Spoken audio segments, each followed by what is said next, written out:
दोस्तों, आज जिस मूवी को हम देखने वाले हैं वो मलयालम लैंग्वेज में बनी एक मिस्ट्री थ्रिलर मूवी है जिसका नाम है इरुल। इरुल का मतलब है डार्कनेस। इस मूवी की मिस्ट्री लास्ट मिनट तक बनी रहती है, जिस वजह से इसे देखते वक्त हम बिल्कुल भी बोर नहीं होते। तो चलिए अब शुरुआत करते हैं। एक्सेल पराई एक राइटर एंड बिजनेसमैन होते हैं। उनकी recently published book Irul readers में काफ़ी फेमस हुई थी। मॉल के एक बुक स्टॉल में घूमते हुए उन्हें वहां अपनी गर्लफ्रेंड लॉयल अर्चना पिल्लई मिलती है और दोनों वहां से कॉफी पीने जाते हैं, जहां पूरा वक्त अर्चना अपने काम के कॉल्स अटेंड कर रही होती है। इस बात से वो दोनों भी नाखुश होकर कुछ वक्त बाद अपने काम के लिए निकल जाते हैं। अगले दिन एलेक्स अर्चना को मैसेज कर एक सरप्राइज वीकेंड आउटिंग के बारे में पूछता है, जिस पर वो भी तुरंत एस कह देती है। मगर एलेक्स एक कंडीशन डाल देता है कि कोई भी अपना फोन कैरी नहीं करेगा। दोनों क्वालिटी टाइम स्पेंड करना चाहते थे, जिस वजह से सब कंडीशंस फॉलो कर वो अननोन प्लेस जाने के लिए निकल पड़ते हैं। मौसम काफी औसम होता है और नेचर की खूबसूरती तो उन्हें रोमांटिक होने पर मजबूर कर देती है। एक दूसरे संग मस्ती और मजाक करते हुए वो आगे बढ़ रहे थे कि अचानक एक मोड़ पर तेज बारिश शुरू होती है। फिर कुछ वक्त बाद उनकी कार बंद पड़ती है। कार को स्टार्ट करने की कोशिश में वो लगे होते हैं, मगर कार से कोई रिस्पॉन्स नहीं मिलता। पास में फोन न होने की वजह से वो वहीं बैठकर क्या करे इस सोच रहे होते हैं कि तभी अर्चना को कुछ दूरी पर एक रोशनी दिखाई देती है। पास जाने पर वो एक घर होता है, जिसे देखकर इन दोनों को लगता है शायद हमें यहाँ से कुछ मदद मिले। बड़ी उम्मीद से वो डोर नॉक कर रहे होते हैं, मगर अंदर से कोई रिस्पॉन्स नहीं आता। कुछ देर बाद वो सोचते हैं शायद घर में कोई नहीं होगा, मगर कई बार लोग कीज डोर के आसपास ही छुपाते हैं। फिर वो उसे वही ढूंढने लगते हैं। तभी अचानक से एक आदमी अंदर से डोर ओपन करता है। एलेक्स उसे अपनी प्रॉब्लम बताकर फोन के बारे में पूछता है। तब वो आदमी बताता है कि मेरे पास मोबाइल तो नहीं है, मगर घर में लैंडलाइन फोन है, मगर वो अब डेड कंडीशन में है। बारिश की वजह से उन्हें भीगा हुआ देख घर का मालिक उन्हें अंदर आने बोलता है। फिर वो अर्चना को ऊपर जाकर उसके माँ के कपड़े ट्राई करने बोलता है। वही नीचे वो वुडन फायर प्लेस जला देता है। कुछ वक्त बाद अर्चना जब नीचे आती है तब वो मकान मालिक से पूछती है कि क्या आप यहाँ अकेले ही हो, जिस पर वो ऐसा मजाक में इशारा कर बोलता है कि ये मेरा घर है तो यहाँ सवाल भी मेरे ही होंगे। फिर वो उनसे उनके इन्फॉर्मेशन देने बोलता है।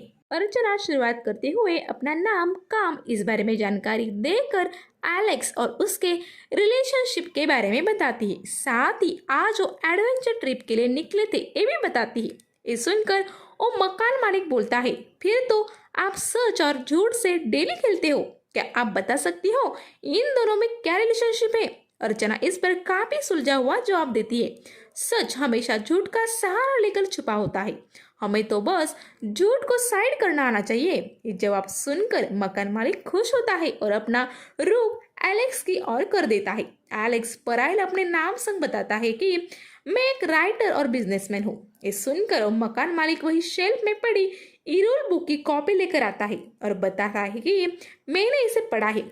एलेक्स काफी एक्साइटमेंट संग उनसे फीडबैक पूछता है, जिस पर वो उसे इनकम्प्लीट बताते हैं क्योंकि ये एक रियल लाइफ इंस्पायर्ड स्टोरी है। फिर इसमें 6 मर्डर करने वाले उस खूनी का आगे क्या होता है ये तो आपने मेंशन किया ही नहीं। ये सुनते ही एलेक्स बोलता है कि 6 नहीं 5 लेडीज का मर्डर। ये सुनकर वो मकान मालिक अर्चना को देखने लगता है और बोलता है, खूनी का इरादा क्या था, क्या वो आखिर में पकड़ा गया? इस बारे में कुछ नहीं लिखा आपने सर। फिर उन तीनों में इन मुद्दों को लेकर एक लंबा कन्वर्सेशन होता है। कुछ वक्त बाद अर्चना मकान मालिक से उनका नाम पूछती है।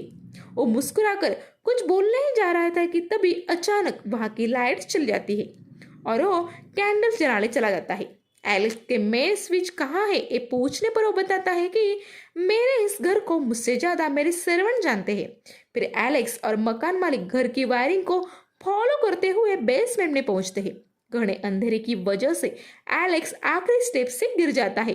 तब बाजू वाले कमरे में उस एक लेडी की बंधी हुई लाश दिखती है। दूसरी ओर अर्चना ऊपर ही वेट कर रही होती है। तब एक हेवी क्लाउडिंग होती है और साथ ही एक गन शॉट की आवाज भी सुनाई देती है। अर्चना उस आवाज को फॉलो करते हुए बेसमेंट में जाती है। वहां वो देखती है कि एलेक्स अपने पैंट में गन रख रहा है और बाजू में वो मकान मालिक पड़ा है। एलेक्स बिना कुछ कहे उस मकान मालिक को घसीटते हुए ऊपर लाता है। अर्चना के कंफ्यूज फेस को देखकर एलेक्स बोलता है कि मैंने नीचे एक रूम में औरत की लाश टंगी देखी जो मेरे बुक के स्टोरी की तरह ही टंगी हुई थी। शायद ये वही सीरियल किलर है जिसके बारे में मैंने लिखा था, इसलिए मैंने इसे अब सिर्फ बेहोश किया है। कुछ देर बाद जब वो होश में आता है तब ये लोग उस लाश के बारे में पूछते हैं। बंदा मकान मालिक बोलता है कि मुझे नहीं पता, पर ये खून एलेक्स ने किए होंगे। ये सुनकर अर्चना डर जाती है और वो पुलिस को कॉल करने फोन के पास जाती है। तब एलेक्स फोन डेड है ये याद दिलाता है, मगर मकान मालिक उसे बताता है कि मैंने नीचे सॉकेट से वायर रिमूव की है, उसे प्लग इन कर आप फोन कर दो। अर्चना फोन को चालू कर जैसे ही नंबर डायल करने जाती है तब एलेक्स उसे रोकता है और बताता है कि पुलिस यहाँ आने पर वो फंस जाएगा। अर्चना उसकी कुछ नहीं सुनती और नंबर डायल करने जाती है। तब गुस्से से एलेक्स फोन का सॉकेट तोड़ देता है।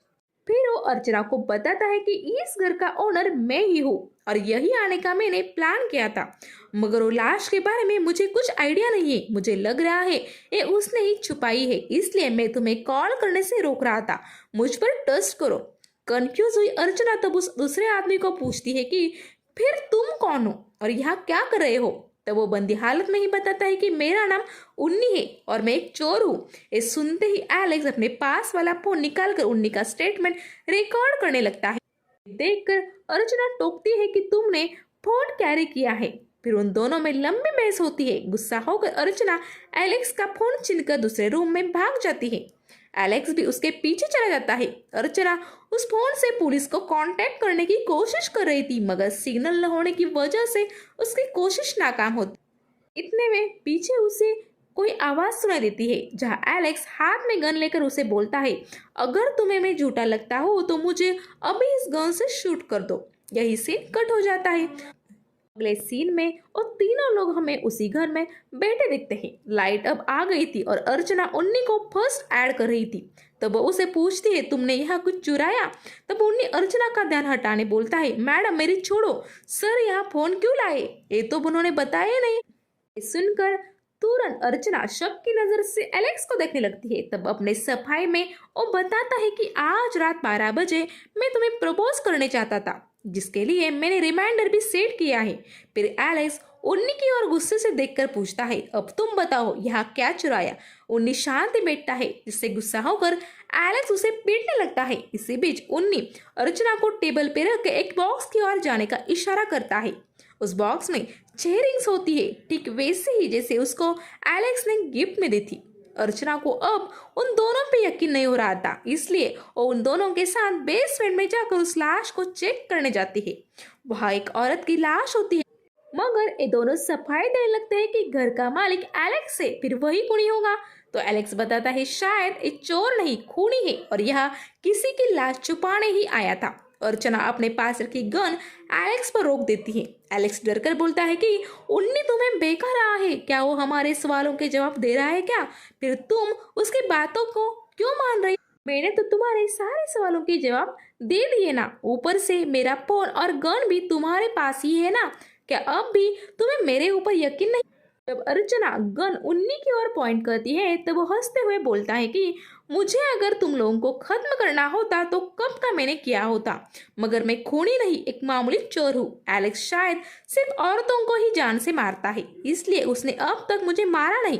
सीन यही कट हो जाता है। अगले सीन में हम देखते हैं कि एलेक्स उस औरत की लाश को घर के बाहर एक गड्ढे में गाड़ रहा होता है। अर्चना फोन में सिग्नल चेक कर रही होती है।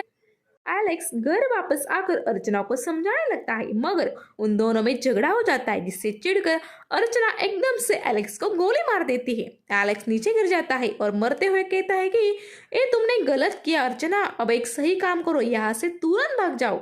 ये सुनकर अर्चना के होश उड़ जाते हैं। तभी उन्नी पीछे से आकर अर्चना के हाथ से उस गन को छीन लेता है। फिर वो अर्चना को पकड़कर उसके कान धीरे से बोलता है, एलेक्स जो सच्चाई जानता था और जो जवाब तुम ढूंढ रही थी वो मैं ही हूँ। फिर एकदम ब्लैकआउट हो जाता है और एक गन फायर की आवाज़ हमें सुनाई देती है। फाइनल सीन में एक प्रेस रिपोर्ट में दिखाया जाता है कि पुलिस को फॉरेस्ट आउट हाउस में 3 डेड बॉडीज मिली है, जो एक आदमी और 2 औरतों की है। पुलिस की जांच चल रही है और फर्स्ट इंप्रेशन से तो एक काम किसी सीरियल किलर का लग रहा है। इसी के साथ एक बढ़िया थ्रिलर मूवी खत्म हो जाती है। तो दोस्तों, आपको मेरा एक्सप्लेन पसंद आए तो मुझे कमेंट कर फीडबैक ज़रूर दे। साथ ही मेरे चैनल को सब्सक्राइब कर मुझे प्लीज़ सपोर्ट करें। अब लेती हूँ आपसे विदा। Good bye.